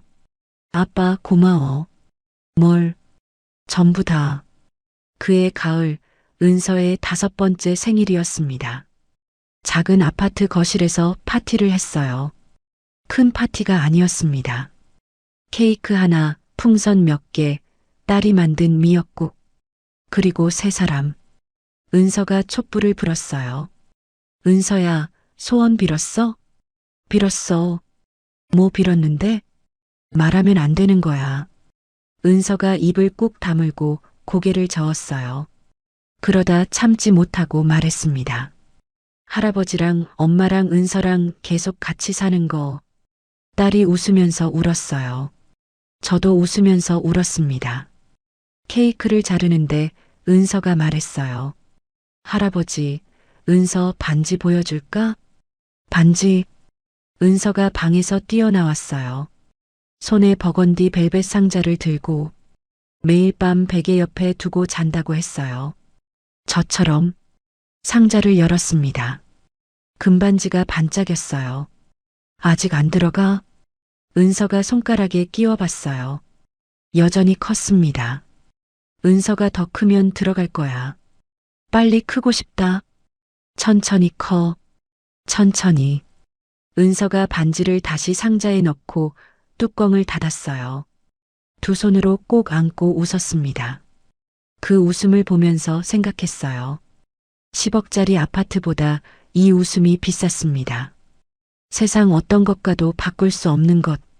이게 진짜 재산이었어요. 저녁에 은서를 재우고 딸과 거실에 앉았습니다. 딸이 차를 내왔어요. 국화차였습니다. 아빠, 응? 아빠, 후회하는 거 있어? 뭘? 10억? 사위한테 준 거. 잠깐 생각했습니다. 후회 안 해. 진짜? 그때 안 줬으면 너를 결혼시키지 못했을 거고, 결혼을 안 했으면 은서가 없었을 거고. 딸이 고개를 끄덕였어요. 10억 줘서 은서를 얻었으면 싸게 산 거야. 딸이 피식 웃었어요. 아빠, 그건 좀 억지야. 억지가 아니야. 진심이야. 둘이 웃었습니다. 창밖으로 달이 보였어요. 보름달은 아니었지만 충분히 밝았습니다. 아빠, 응, 나 다시 시작하려고. 뭘? 공부, 자격증 따려고. 은서가 크면 내가 벌어야 하니까. 좋은 생각이다. 아빠가 은서 좀 봐줄 수 있어? 당연하지. 그게 은퇴한 할아버지의 일이잖아. 딸이 제 어깨에 기대왔어요. 아빠 고마워. 진짜로. 뭘? 포기 안 해줘서. 그 말에 목이 메었습니다. 포기할 뻔한 날이 있었거든요. 반지하에서 혼자 라면 먹으면서 천장에 물 얼룩을 보면서 이대로 사라지고 싶다고 생각한 밤이. 하지만 포기하지 않았어요. 은서가 그려준 그림 때문에, 딸이 건넨 돌잔치 사진 때문에, 치수가 해준 형 옆에 있을게 한마디 때문에, 그리고 아내가 남긴 한마디 때문에. 잘 살아라. 그게 내 마지막 부탁이야. 잘 살고 있습니다, 여보. 완벽하지는 않지만, 넓은 집은 아니지만, 돈이 많지는 않지만, 딸이 옆에 있고, 은서가 웃고 있고, 그걸로 됐습니다. 1년 뒤, 은서가 초등학교에 입학했어요. 입학식 날 제가 은서 손을 잡고 학교에 갔습니다. 딸이 반대편 손을 잡았어요. 셋이 나란히 걸었습니다. 학교 정문 앞에서 은서가 저를 올려다봤어요. 할아버지, 은서 잘할 수 있지? 잘할 수 있어.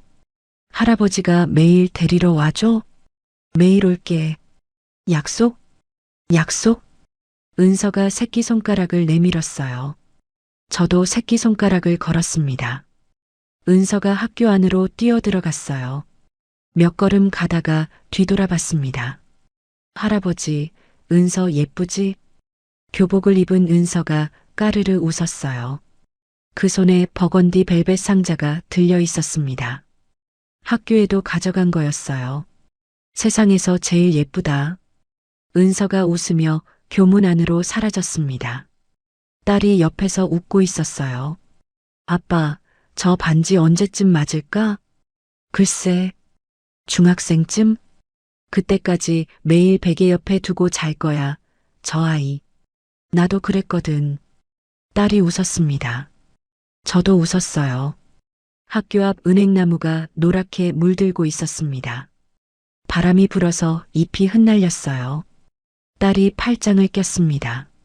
아빠, 집에 가자. 점심 해줄게. 뭐 해주려고? 된장찌개. 아빠 좋아하잖아. 계란말이도 해줘. 아빠가 만든 것처럼 찢어진 거? 아. 둘이 웃으면서 걸었습니다. 나란히. 은행잎이 어깨 위로 떨어졌어요. 사랑에는 가격표가 없습니다. 10억을 줘도 무시하는 사람이 있고 컵라면 하나에 울컥하는 사람이 있습니다. 500만 원을 받고 30년을 기억하는 사람이 있고 10억을 받고 짐이라고 하는 사람이 있습니다. 세상은 불공평하지만 진심은 돌아옵니다. 반드시 조금 늦을 수 있어요. 많이 늦을 수도 있어요. 하지만 돌아옵니다. 진심은 반드시. 여러분도 행복하세요. 사랑하는 사람의 손을 꼭 잡으세요. 그 손이 세상에서 제일 비싼 겁니다. 이야기를 들어주셔서 감사합니다. 좋아요와 구독 부탁드려요. 다음 이야기로 또 찾아뵙겠습니다.